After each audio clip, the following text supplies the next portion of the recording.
Assalamualaikum warahmatullahi wabarakatuh. Alhamdulillahirabbil alamin. Wa bihi nasta'in ala umuri dunya waddin. Wassalatu wassalamu ala asrofil anbiya'i wal mursalin wa ala alihi washabihi ajmain. Asyhadu an la ilaha illallah wa asyhadu anna Muhammadar Rasulullah. Allahumma shalli ala sayyidina Muhammad wa ala ali sayyidina Ibrahim wa barik ala Muhammad wa ala ali Muhammad kama shallaita ala sayyidina Ibrahim wa ala ali Ibrahim fil alamin innaka Hamidum Majid. Amma ba'du. Pertama-tama dan yang paling pertama, marilah kita panjatkan puja dan syukur kita kehadirat Allah Subhanahu wa taala yang telah memberikan rahmat dan rezekinya sehingga kita dapat beribadah kepada Allah Subhanahu wa taala. Yang kedua, salawat serta salam tak lupa kita junjungkan kepada baginda Nabi besar kita Muhammad sallallahu alaihi wasallam. Baiklah, pada kesempatan kali ini saya akan membahas mengenai 6 hal yang tidak boleh dilakukan oleh umat muslim. Nah, sebelum kita menuju ke pembahasan tersebut, saya akan menyampaikan sedikit mengenai kalimat tauhid. Makna dari kalimat tauhid. Yang kita tahu, kalimat tauhid itu kan berbunyi la ilaha illallah. Nah, la ilaha illallah itu kan mempunyai makna tidak ada Tuhan selain Allah. Nah, sebenarnya Tuhan, kata-kata Tuhan dalam kalimat tauhid tersebut kalau menurut saya sih kurang tepat. Sebenarnya lebih baik itu menggunakan kalimat atau kata-kata sesembahan, karena yang Allah itu kan merupakan yang kita sembah, yang kita puja dan kita mintai pertolongan. Kalau misalnya Tuhan itu kan sebenarnya berasal dari kata Sanskerta, tu yang artinya itu kepala dan han artinya dewa, berarti kepala dewa kan berarti punya makna. Sebenarnya kan kalau kita tahu Allah itu kan Esa Tunggal. Nah, sedangkan di situ kalau dijabarkan Tuhan itu kan kepala dewa, berarti masih ada Tuhan-Tuhan yang lain. Jadi kalau menurut saya kurang tepat. Lebih tepatnya itu menggunakan tidak ada sesembahan selain Allah. Nah, untuk itu kita kan sebagai umat muslim itu diperintahkan untuk meningkatkan keimanan dan ketakwaan kita kepada Allah Subhanahu wa taala agar terjauh dari segala keburukan. Nah, materi yang akan kita bahas ini, 6 hal yang akan saya sampaikan ini berhubungan dengan kalimat la ilaha illallah tadi.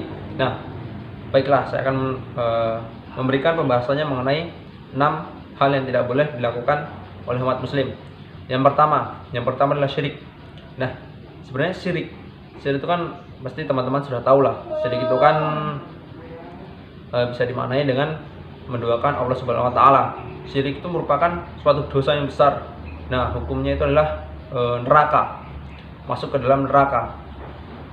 Nah, di dalam surat Az-Zumar ayat 65, jika kita melakukan, di situ kan pokoknya dijelaskan, jika kita melakukan suatu perbuatan yang menyekutukan Allah, itu kita amalan kita selama dunia, baik itu kita sholat, kita bersedekah, kita apalagi sudah infak, itu percuma, akan terhapus jika kita tetap melakukan perbuatan syirik.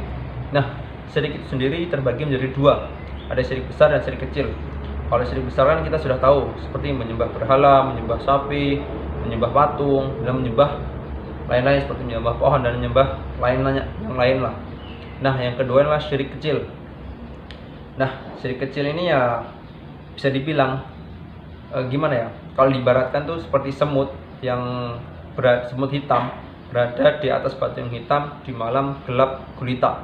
Itu kira-kira ada semutnya.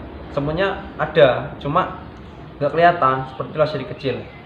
Kalau diambil dari contohnya gini, sebenarnya kalau contohnya ayat-ayat suci Al-Quran itu bisa menjadi syirik, tergantung konteksnya bagaimana.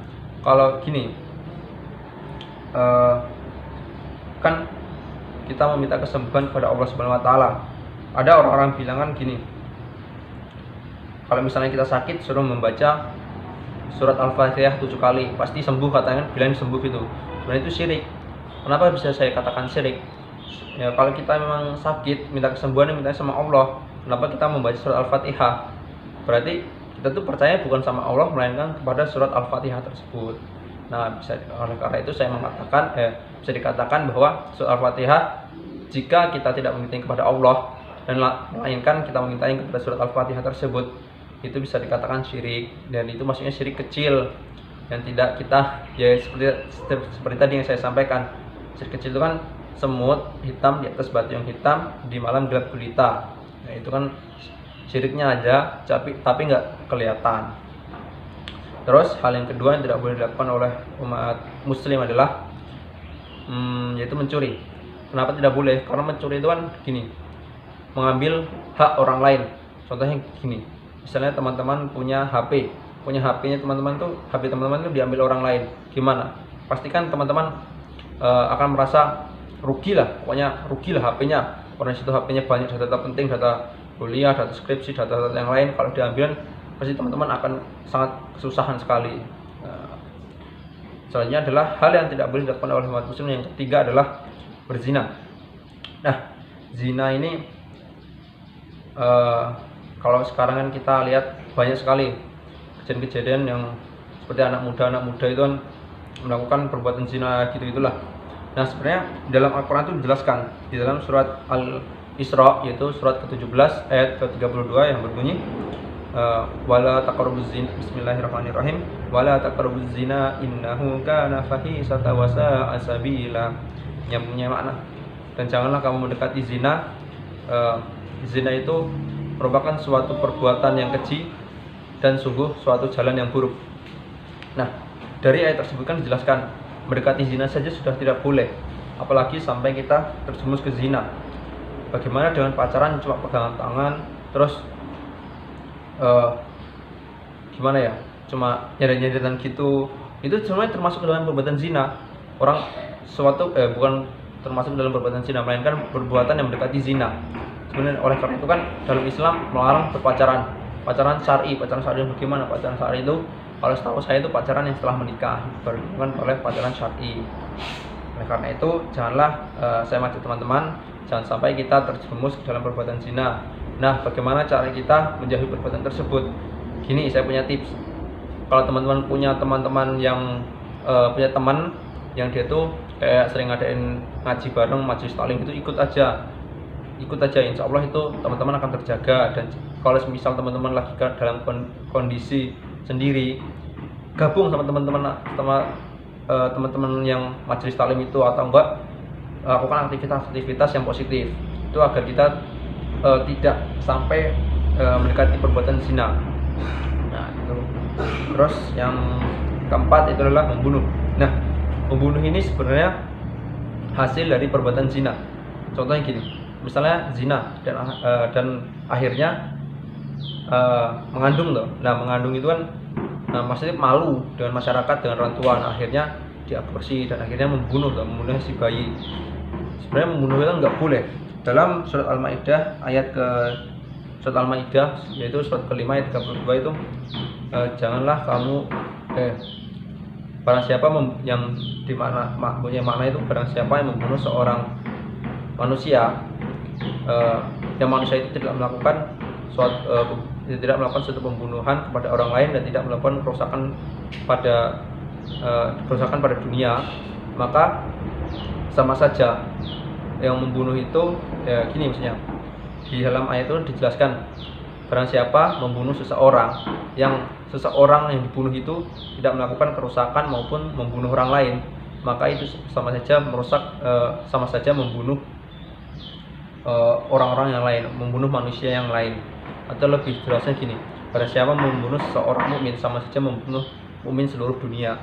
Itulah makanya kita kan tidak boleh membunuh, karena yang menentukan hidup atau matinya itu kan hanya Allah Subhanahu wa Ta'ala. Terus selanjutnya itu adalah berdusta. Yang kelima adalah berdusta. Berdusta itu kan bisa dimaknai dengan berkata yang tidak sesuai dengan fakta atau benar. Kalau misalnya sekarang itu kan bisa dibilang itu adalah hoax. Nah, dalam berdusta ini sebenarnya di dalam Al-Quran ada penyampaiannya, itu di dalam surat An-Nahl ayat 105 yang punya makna, sungguh yang mengada-ngada kebohongan hanyalah orang-orang yang tidak beriman kepada ayat-ayat Allah, dan mereka itu pembohong. Nah, dari situ kan kita mengambil makna, kalau yang melakukan suatu hoax, menyebarkan berita hoax, itu berarti kalau seorang mukmin atau seorang muslim yang menyebarkan berita hoax, berarti dia tidak percaya kepada ayat Allah, gitu loh. Seperti menyebarkan suatu berita yang akhirnya merugikan orang banyak, itu sama saja gimana ya, pasti dampaknya buruk bagi kehidupan di masyarakat atau lingkungan sekitar, bagi orang-orang yang menerima informasi tersebut. Terus yang terakhir, yang keenam adalah durhaka atas perintah Allah. Durhaka atas perintah Allah itu maksudnya bagaimana? Yaitu tidak bertakwa. Nah, tadi kan sudah dijelaskan, takwa itu menjalankan semua perintah Allah dan menjauhi semua larangannya.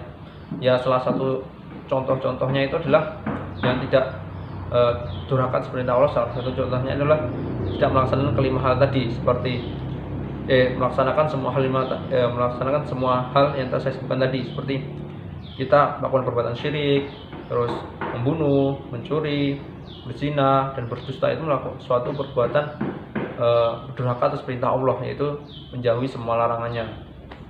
Nah, oleh karena itu saya mengajak teman-teman untuk meninggalkan keenam hal yang telah saya sebutkan tadi, yaitu adalah mencuri, syirik, terus mencuri, berzina, membunuh, terus berdusta, dan terakhir adalah durhaka atas perintah Allah.